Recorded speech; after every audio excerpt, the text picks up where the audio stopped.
Hi friends, I am CA Parikshit Bhade. I welcome all of you to this my advances verification series. इस video में हम लेके आए हैं कि सीसीओडी जो रिन्यूअल होता है उस रिन्यूअल के टाइम किस तरह से डॉक्यूमेंट चेक करना चाहिए, क्या तरह का क्रिटिकल अप्रेजल करना चाहिए, किस तरह से परफॉर्मेंस रिव्यू होना चाहिए और ये अपने को रिमार्क्स लिखना है कि whether CC limits are duly renewed और नॉट. तो friends, let's first of all understand the difference between CC renewal and CC sanction. बहुत सारे लोगों को कंफ्यूजन होता है कि सीसी सैंक्शन और सीसी रिन्यूअल सेम है. तो friends, this is not a case.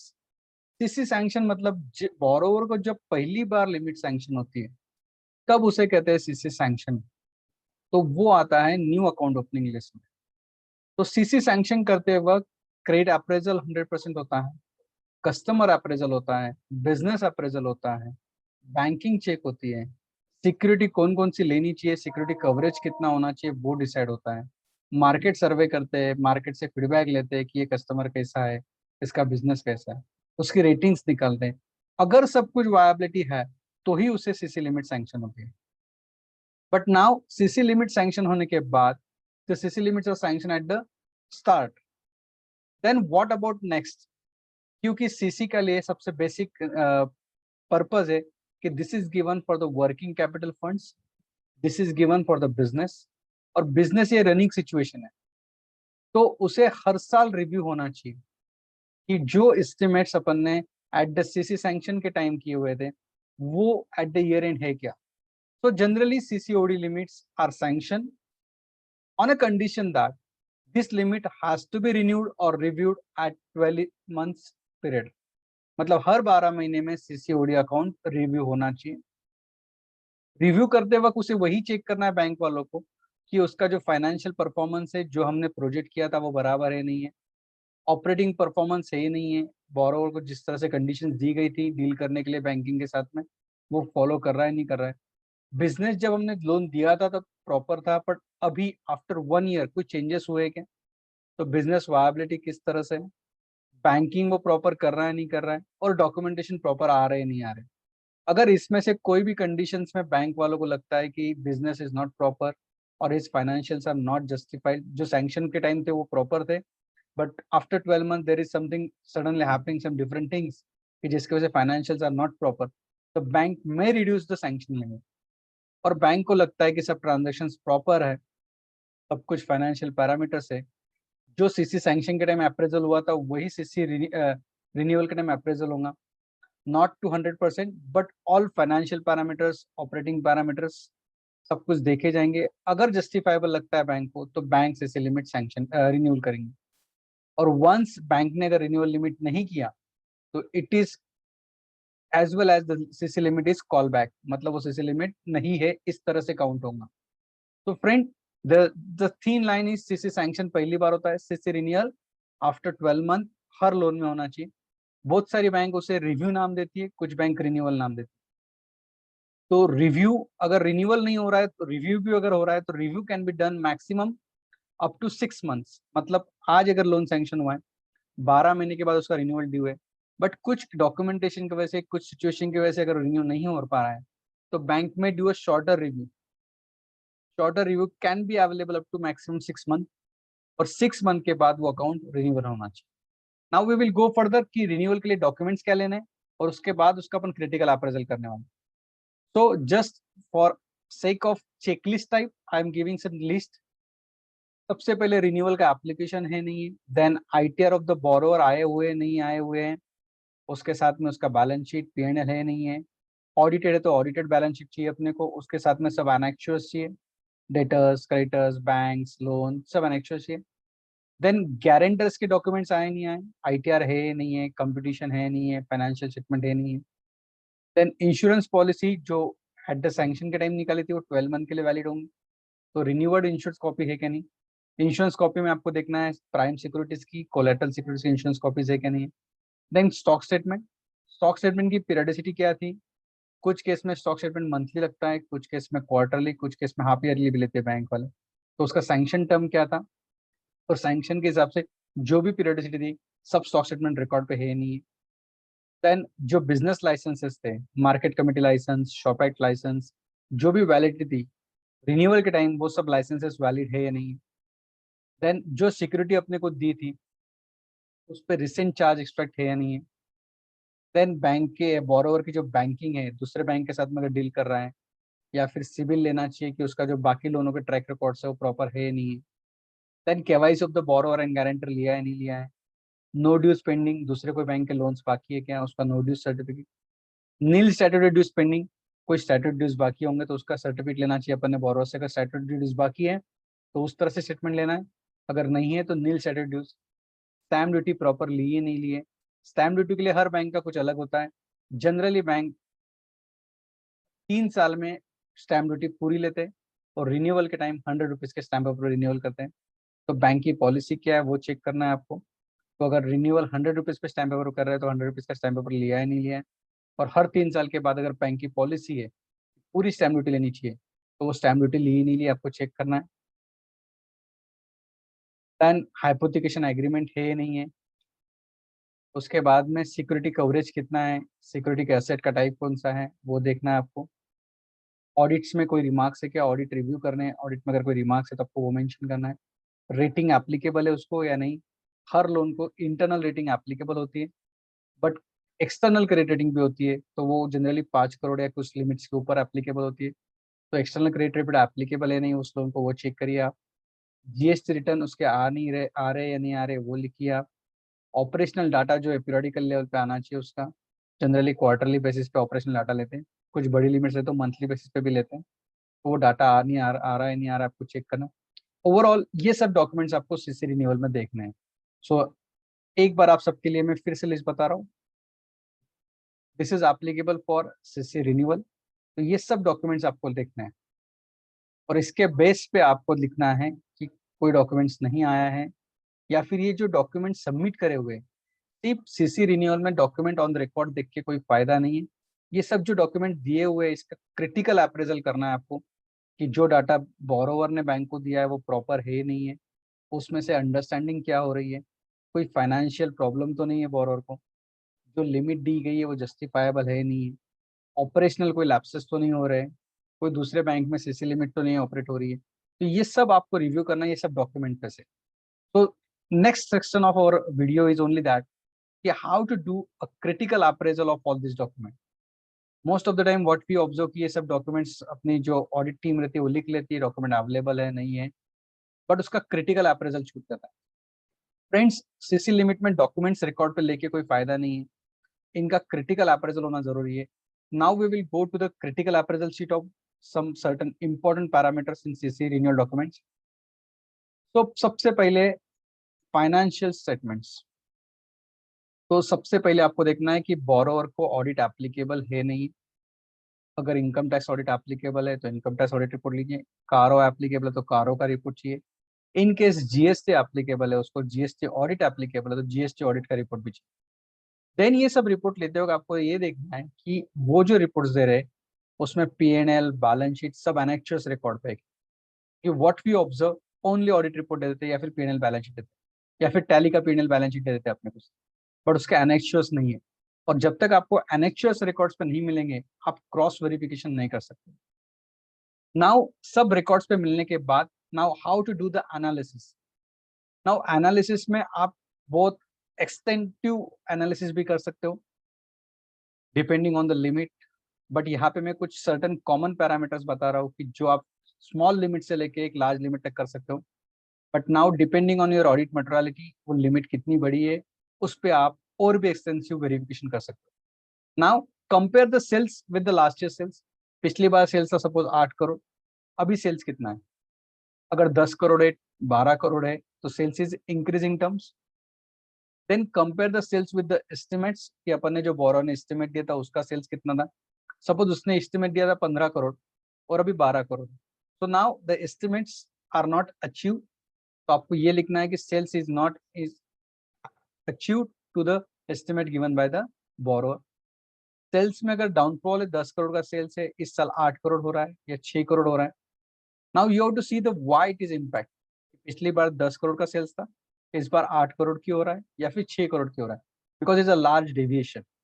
Large deviation अपने को ऑन रिकॉर्ड लेना है, उसका रिव्यू करना है कि व्हाई इट इज हैपनिंग, बोरो से जस्टिफिकेशन लेना है, और अगर एक्चुअल में सेल्स अगर कम हो रहा है तो उसका कॉन्सिक्वेंट इफेक्ट, लिमिट कम की है कि नहीं की है बैंक ने।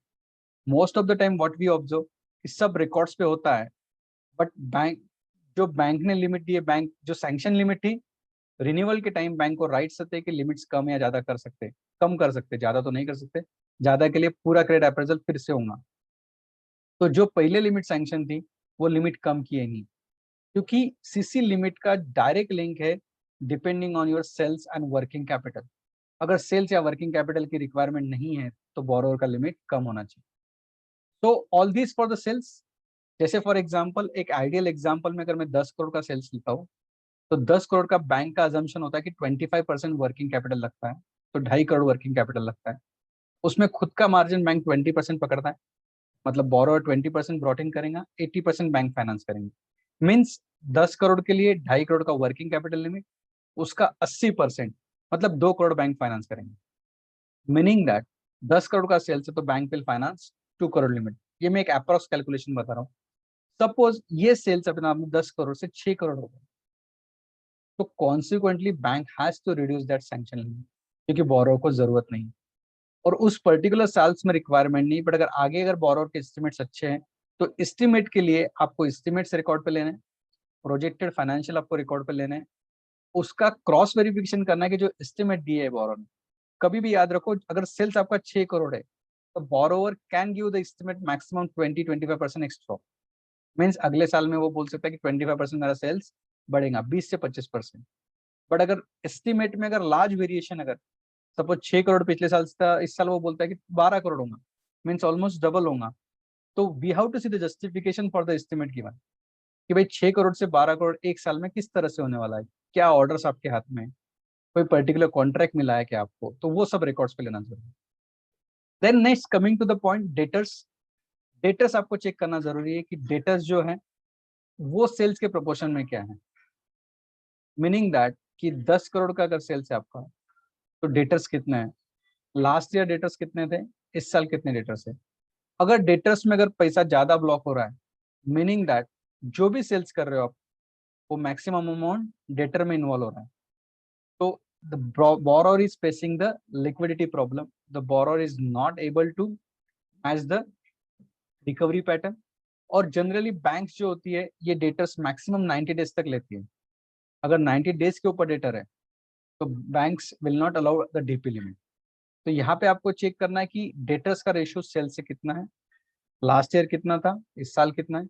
अगर ये रेशियो रिजनेबल है then it's a good thing, but ratio अगर बहुत पैसा सेल्स बढ़ रहा है but sales is directly blocking in the debtors amount, then it is a problematic situation for the borrower। Then unsecured loan। Unsecured loans मतलब friend family member से जो पैसा लिया है वो बिजनेस में लगाया हुआ है, और that is given as a security for the bank. तो जनरली सबऑर्डिनेशन एग्रीमेंट करते हैं bank, subordination of unsecured loan.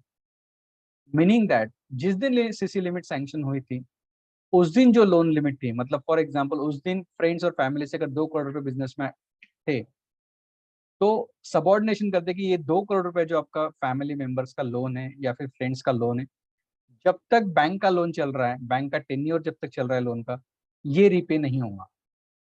तो एज ए ऑडिटर आपको चेक करना है कि लास्ट ईयर का अनसिक्योर्ड लोन कितना था, इस साल का अनसिक्योर्ड लोन कितना है।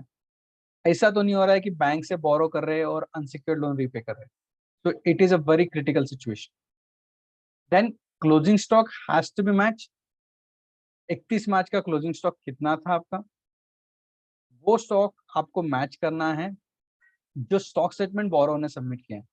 Most of time what we observe is that borrower is submitting ad hoc figures in the stock statements, but when the things come to the balance sheet, the stock is not matching with the stock statement, meaning that he is giving the very odd figures in the stock statement to justify his GP limit on monthly basis, but whenever audit is finalized the stock is not matching with the stock statement given। It's a very adverse comments।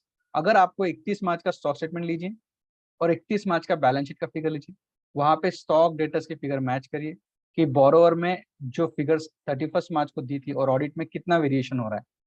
अगर variation बहुत ज्यादा हो रहा है तो वो case में आपको चेक करना जरूरी है और एडवर्स कमेंट देना जरूरी है। This is all about financial statement.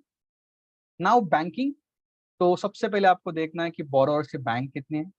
यहाँ पे जब बैंकिंग की बात करता हूँ मैं, तो बैंक्स में आते हैं करंट अकाउंट्स ओनली। तो बोरोअर के करंट अकाउंट कौन कौन से बैंक्स में, वो देखिए। करंट अकाउंट के ट्रांजेक्शन्स, जो ट्रांजेक्शन हो रहे हैं वो रिकॉर्ड पे लीजिए। देन यहाँ पे आपको देखना जरूरी है, as per new RBI circular, अभी बैंकों को स्ट्रिक्ट इंस्ट्रक्शन दी गई है कि सीसी लिमिट जिस बैंक में है आपका, उसी बैंक में आप करंट अकाउंट ओपन कर सकते हो। तो बाकी सब बैंकों के करंट अकाउंट आपको बंद करना चाहिए। तो ये इंस्ट्रक्शन फॉलो हो रही नहीं हो रही वो चेक करना चाहिए। अगर परमिशन दी है बैंकों ने, तो जो ट्रांजेक्शन हो रहे हैं वो कितने एक्सटेंड तक हो रहे हैं, और जो अपना लिमिट दिया हुआ है उतना टर्नओवर अपने बुक्स में आ रहा है नहीं आ रहा है। मीनिंग दैट जिस बैंक ने सीसी लिमिट दी है तो उसमें मैक्सिमम टर्नओवर उसी बैंक में रोटेशन होना चाहिए। अदर कुछ बैंकों को करंट अकाउंट परमिट किए भी होंगे, तो वो करंट अकाउंट किस पर्पस के लिए पे करे हुए हैं, वही पर्पस के ट्रांजेक्शन उस बैंक में होने चाहिए। तो ये आपको तभी मालूम पड़ेगा जब सीसी के अकाउंट स्टेटमेंट आपके पास होंगे, करंट अकाउंट के स्टेटमेंट आपके पास में होंगे। देन दूसरे कोई बैंक से सीसी लिमिट तो नहीं हो रही है आपको, वो चेक करिए। This is a very adverse point कि दूसरे एक ही बैंक से सीसी लिमिट आपको लेना अलाउड है, दो बैंक से आप सीसी लिमिट नहीं ले सकते, except in the situation of multiple banking और कंसोर्शियम बैंक फाइनेंस। अगर कंसोर्शियम और मल्टीपल बैंकिंग फाइनेंस है, then a number of bank come in a group and give a limit to particular borrower. तो overall आपको banking check करना है कि banking किस तरह से, इसके साथ में आप ट्रैक रिकॉर्ड भी चेक कर सकते हो। टर्म लोन्स बोरोवर के हैं तो उसका रीपेमेंट प्रॉपरली हो रहा है नहीं हो रहा है वो चेक करना है आपको, कोई ओवरड्यूज तो नहीं है। दूसरे बैंकों के कोई टर्म लोन है तो उसका सिबिल में देखिए कि उसका ट्रैक रिकॉर्ड प्रॉपरली हो रहा है नहीं हो रहा है पेमेंट। ये सब अर्ली सिग्नल्स होते हैं। अगर किसी बैंक का व्हीकल लोन है और व्हीकल लोन का वो पार्टी रीपेमेंट नहीं दे पा रहा, meaning that there is something problem to the borrower for the liquidity crunch. तो ये प्रॉब्लम अगर स्टार्ट इंसेप्शन में अगर आप फाइंड आउट करते हो एज अ बैंकर्स, तो फ्यूचर में जो आने वाला प्रॉब्लम्स है वो सॉल्व हो सकता है। Then GST return, GST return अगर जीएसटी एप्लीकेबल है तो जीएसटी रिटर्न रिकॉर्ड पे है या नहीं है। अगर जीएसटी रिटर्न जीएसटी एप्लीकेबल नहीं उसे, तो उस तरह से उसका सर्टिफिकेट ले सकते हैं कि GST is not applicable to this particular borrow. Then GST sales has to match on estimate basis. देखिए सीसी जो सैंक्शन होता है वो at the start of the year, अगर आप पकड़ रहे हो कि start of the year sanction हो रहा है, देन साल भर ट्रांजेक्शन होने वाले हैं, फिर उसका ऑडिट होने वाला है और ऑडिट का रिपोर्ट आएंगे आपको 30 सितंबर तक लिमिट है। सो इस साल का परफॉर्मेंस का आपका रिपोर्ट आने वाला है अक्टूबर नवंबर में नेक्स्ट ईयर में।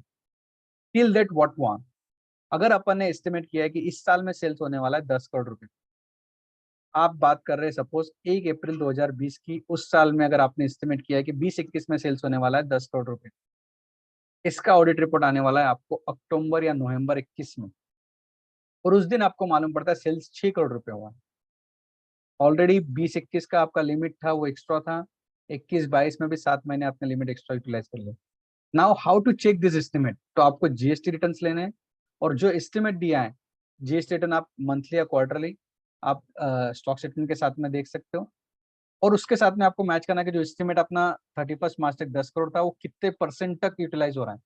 फॉर एग्जाम्पल जून महीने का अगर आपने जीएसटी रिटर्न ले लिया तो जून महीने तक कितना होना था, 25% होना चाहिए था अप्रोक्सीमेटली, मतलब 2.5 करोड़ होना चाहिए था। कितना सेल्स हो रहा है, 6 महीने में सेल्स अगर 5 करोड़ होना चाहिए तो कितना हो रहा था।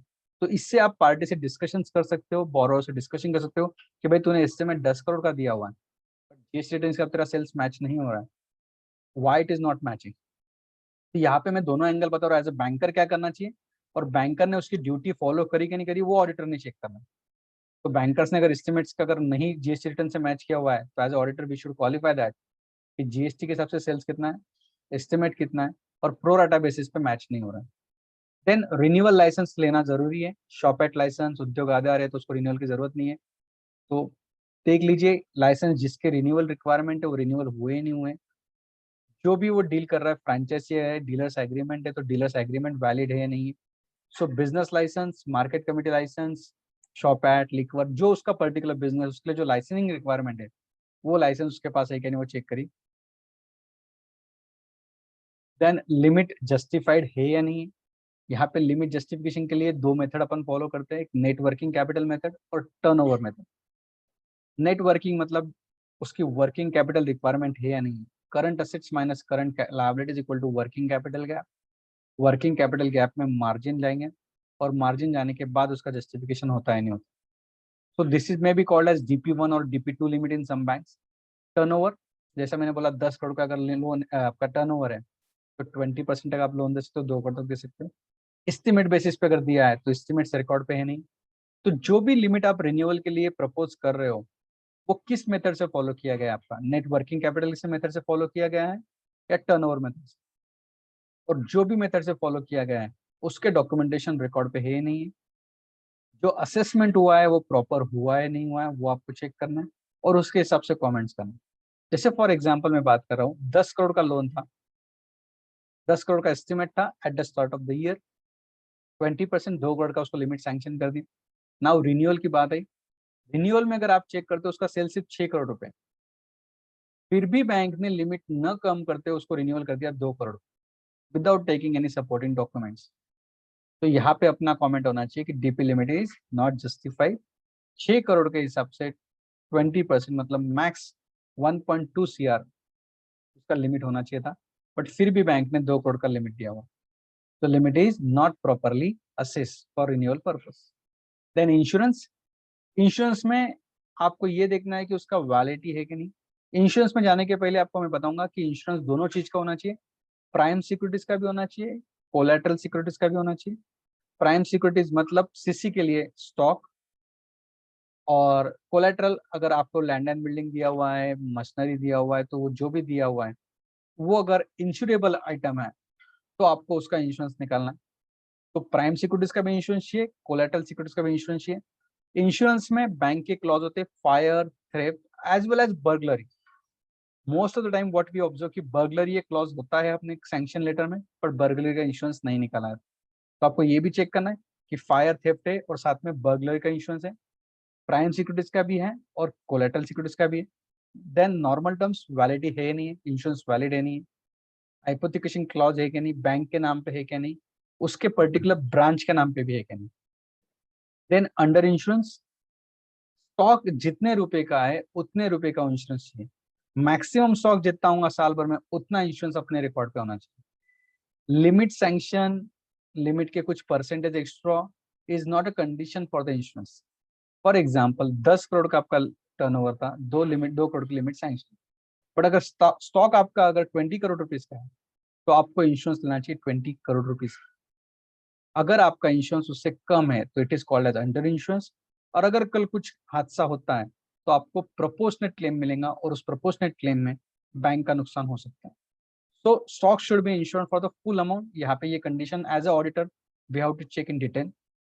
देन कोऑपरेटिव बैंक या कोऑपरेटिव सोसाइटी है तो वो पर्सन मेंबर है नहीं है। देन कितने शेयर सेल करें, what is the requirement for the linking shares. अगर अनसिक्योर्ड लोन है तो 5% शेयर्स लेना चाहिए, सिक्योर्ड लोन है तो 2.5% लेना चाहिए। तो उतनी शेयर होल्डिंग उसने ली है नहीं ली वो चेक करना है आपको।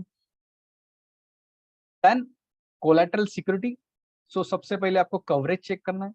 यहाँ पे रिन्यूअल चेक करते वक्त आपको सिक्योरिटी क्या लेना चाहिए इस पे कमेंट नहीं करना है।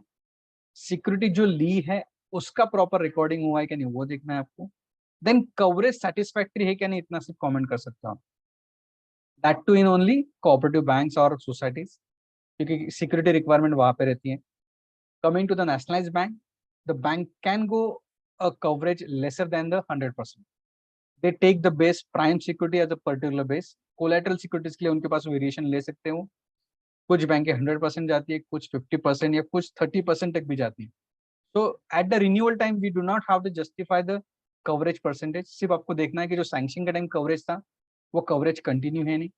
देन टाइप ऑफ असेट क्या है, क्योंकि कोलेटरल सिक्योरिटी जिस टाइप का असेट का टाइप होगा उस टाइप के डॉक्यूमेंट्स लेने हैं आपको।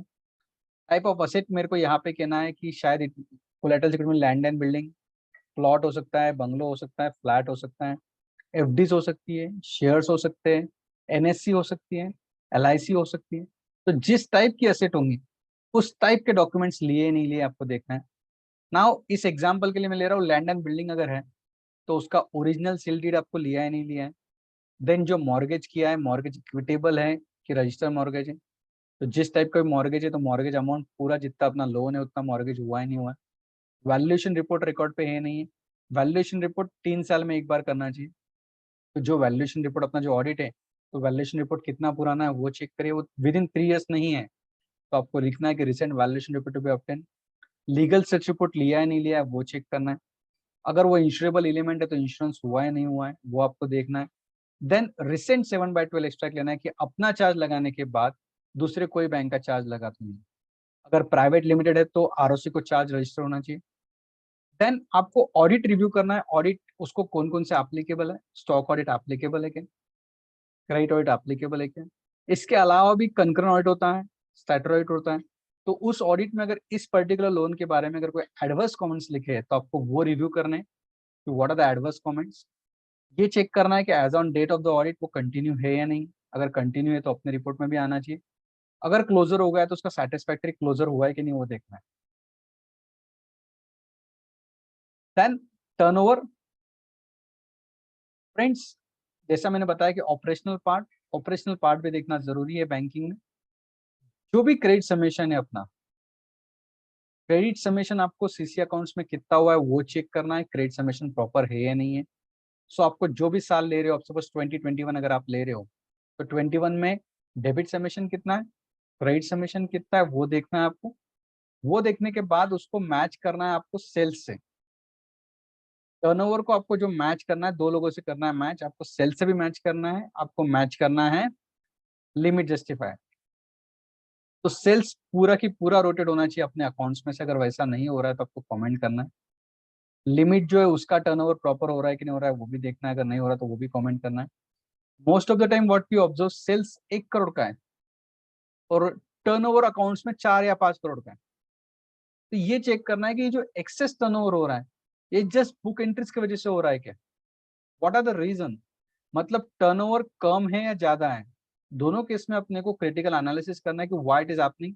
सेल्स प्रॉपरली अपने बुक्स में आ रहा है नहीं आ रहा है। मोस्ट ऑफ द टाइम जब अपन अकाउंट ऑपरेशन चेक करते हैं तो what we observe, CC account से पैसा जा रहा है करंट अकाउंट में, करंट अकाउंट से पैसा जा रहा है सीसी अकाउंट में। Most of the time what we observe, cash जमा कर रहे हैं कैश विड्रॉ कर रहे हैं, कैश जमा कर रहे हैं कैश विड्रॉ कर रहे हैं। So all this will not justify your sales. तो आपको ये देखना है कि जो बोरोवर की बिग पार्टीज है डेटर्स के हिसाब से उनका कलेक्शन उस अकाउंट में आ रहा है नहीं आ रहा है, जो क्रेडिटर है उनको पेमेंट जा रहा है नहीं आ रहा है। मीनिंग दैट जो भी अपना बैंक अकाउंट है उसमें ट्रांजेक्शन जेन्युइन होना चाहिए और कुछ बोगस एंट्रीज है तो वो आपको आइडेंटिफाई करना है। पर्सनल खर्चा अपने अकाउंट में से नहीं जाना चाहिए वो देखना है आपको। किसी दूसरे बैंक के टर्म लोन की ईएमआई अगर अपन पे कर रहे हैं तो वो टाइमली रिकवर हो रहे नहीं हो रहे वो चेक करना है। Now NPA issue, CCOD NPA होने के लिए एक स्पेशल वीडियो मेरा है वो आप चेक कर सकते हो। यहाँ पे शॉर्ट में बताऊंगा। लास्ट के 3 महीने अगर आप 31 मार्च 2021 का कट ले रहे हो आप, तब as of cut off date अगर 31 मार्च ले रहे हो तो आपको देखना है कि आखिरी 90 दिन में ट्रांजेक्शन अकाउंट में हो रहे नहीं हो रहे। ट्रांजेक्शन जो हो रहे हैं दैट इज सेटिस्फैक्ट्री की जो 31 दिसंबर तक का जो इंटरेस्ट डेबिट हुआ है और मार्च तक का जो इंटरेस्ट डेबिट हुआ है वो पूरा रिकवर हो रहा है नहीं हो रहा है। अगर आखिरी 90 दिन में अगर एक भी क्रेडिट एंट्री अकाउंट में नहीं है तो अकाउंट हो जाएगा एनपीए में। That is a first condition.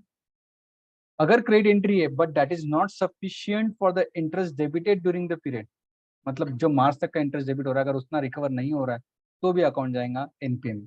यहाँ पे वेरी शॉर्टली मैं बता रहा हूँ। डिटेल अगर देखना है आपको केस स्टडीज के लिए तो आप देख सकते हो मेरा सीसीओडी का एनपीए का वीडियो। नाउ इंटरेस्ट अर्न, बहुत सी बार जो लिमिट सैंक्शन होती है बोरोवर लिमिट यूटिलाइज ही नहीं करता है। तो उस केस में ऐसा होता है कि अपने को जो इंटरेस्ट अर्न रेशियो वो बहुत कम होता है। तो वहां पे आपको देखना है अंडर यूटिलाइज अगर है, लिमिट अगर नॉट यूटिलाइज है तो उसके कुछ चार्जेस होते हैं नेशनलाइज बैंक में, वो रिकवर हुए या नहीं हुए। देन इंटरेस्ट रेशियो कितना है, interest earn versus limit sanction आपको निकालना है। ये अप्रोक्सीमेटली रेट ऑफ इंटरेस्ट अगर 8% या 10% तो उसके आसपास आना चाहिए। उससे कम है तो आपको ये ध्यान में कि the limit is under utilise. Then interest किस दिन डेबिट हो रहा है अकाउंट में और कित कौन से तारीख को रिकवर हो रहा है। एज अ आइडियल प्रोसीजर जिस दिन इंटरेस्ट डेबिट होगा उसी दिन उतना लिमिट में अवेलेबल होना चाहिए जिससे रिकवरी हो जाए। अगर उस दिन रिकवर नहीं हो रहा है तो उसके बाद कब रिकवर हो आपको देखना है। अगर इंटरेस्ट रिकवरी अगर डिलेड हो रही है तो वो आपको कमेंट करना है। Most of the CC account में हमें ये ऑब्जर्व होता है कि साल भर इंटरेस्ट डेबिट होते रहते हैं और एट द ईयर एंड पूरे पैसे बोरोवर भर देते हैं। मीनिंग दैट कोई रोटेशन अकाउंट्स में नहीं आ रहा है, सिर्फ इंटरेस्ट रिकवरी हो रही। सो this is not ideal procedures.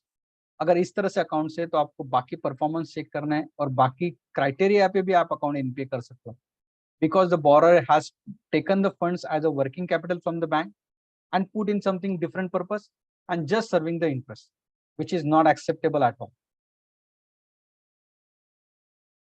Next, review renewal. तो लास्ट रिन्यूअल कब हुआ है आपको वो चेक करना है। जैसे मैंने आपको बताया 12 महीने के बाद रिव्यू या रिन्यूअल होना चाहिए। आइडियली रिन्यूअल होना चाहिए, बट कुछ केस में अगर डॉक्यूमेंट्स अवेलेबल नहीं है तो bank has the power to review.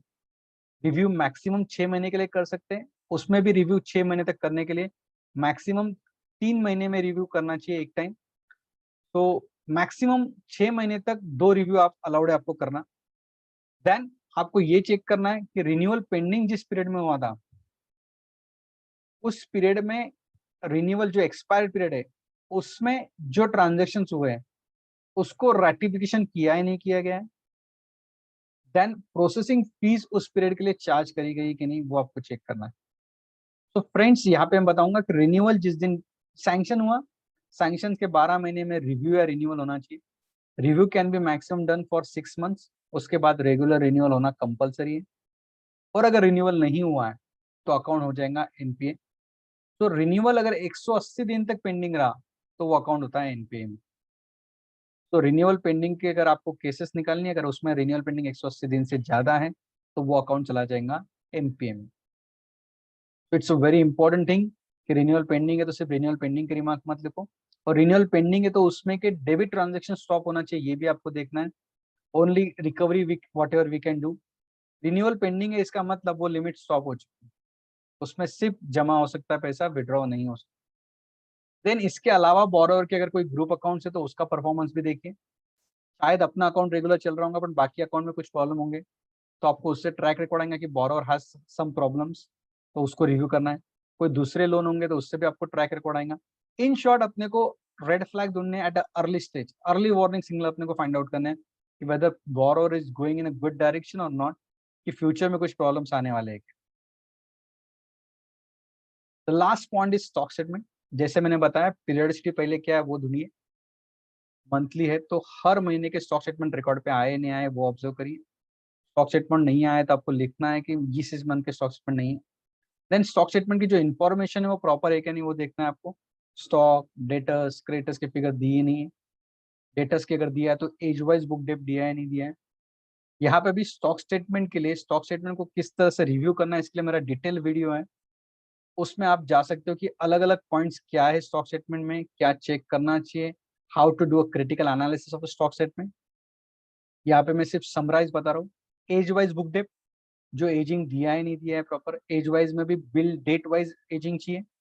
Then margin proper require है कि नहीं। बहुत सी बार स्टॉक के लिए 25% का मार्जिन होता है, पर बुक डेप्ट के लिए 40% या 50% का मार्जिन होता है। बट व्हाट वी ऑब्जर्व कि बैंक सरसकट 25% मार्जिन लेती रहती है और डीपी लिमिट निकालती है।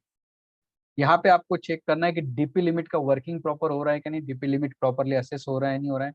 DP limit has to be strictly assess on the basis of stock statement, क्योंकि जो लिमिट टर्नओवर बेस पे होती है that is a gross limit, but जो मंथली लिमिट है that has to be based on a DP limit only. DP limit means that is based on a stock debtors and creditors along with the margin age based book debts। और stock statement अगर 180 दिन से पुराने इस पे DP limit निकाल रहे हो आप, मतलब स्टॉक स्टेटमेंट अगर 180 दिन पुराना है तो वो अकाउंट एनपीए में जाएंगे। तो जिस दिन से स्टॉक स्टेटमेंट नहीं आए हैं, अगर 180 दिन पुराना स्टॉक स्टेटमेंट 31 मार्च को, तो वो अकाउंट आप एनपीए में डाल सकते हो। तो friends this is all about stock statement. फिर से रिक्वेस्ट करूंगा सबको जिसको स्टॉक स्टेटमेंट के बारे में बहुत अच्छे से समझना है, उसके लिए मेरा एक डिटेल वीडियो है स्टॉक स्टेटमेंट पे, तो वो देखिए। तो फ्रेंड्स ओवरऑल ये पूरा सीसी के अकाउंट की अगर मैं आपसे बात करूं तो सीसी अकाउंट्स में आपको ऑपरेशनल परफॉर्मेंस देखना है, फाइनेंशियल परफॉर्मेंस देखना है, बैंकिंग देखना है, बोरोवर का एस्टिमेट्स देखना है। ओवरऑल अपने को early warning signal find out करने हैं कि कुछ प्रॉब्लम्स तो नहीं है, या फिर जो लिमिट रिन्यूअल हो रही है वो प्रॉपर हो रही है कि नहीं। मीनिंग दैट जो सैंक्शन करते हुए कंडीशन थी और रिन्यूअल के टाइम सेम सिचुएशन है नहीं है वो आपको देखना है। अगर कुछ प्रॉब्लम लगता है तो we have to reduce the limit, और जस्टिफिकेशन रिकॉर्ड पे होना चाहिए कि जो लिमिट सैंक्शन के टाइम जो कंडीशन थी वही अभी अवेलेबल है, और उसके लिए हमने लिमिट रिन्यूअल की। फ्रेंड्स, अगर आपको इस वीडियो पे कोई भी क्वेश्चन है तो आप मेरे को इस नंबर पे व्हाट्सअप कर सकते हो या फिर इस ईमेल आईडी पे मुझे आपके इश्यूज भेज सकते हो। अगर आपको मेरा वीडियो अच्छा लग रहा है तो प्लीज़ फ्रेंड्स, सबको रिक्वेस्ट करूंगा कि लाइक करिए। आपने अगर मेरा चैनल अभी तक सब्सक्राइब नहीं किया है तो please friends subscribe the channel and hit the bell icon button for more informative video. Thank you friends, thank you very much.